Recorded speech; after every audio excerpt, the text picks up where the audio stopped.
குலதெய்வம் உங்கள் கூடவே வரணுமா? இதை மட்டும் செய்யுங்க.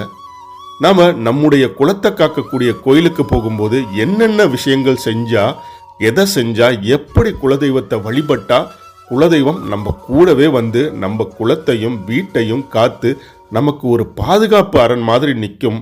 அப்படி நிற்கிறதுக்கு நம்ம என்ன மாதிரி குலதெய்வத்தை வழிபாடு செய்யணும் அப்படிங்கிறத தான் இந்த காணொளியில் பார்க்க போகிறோம்.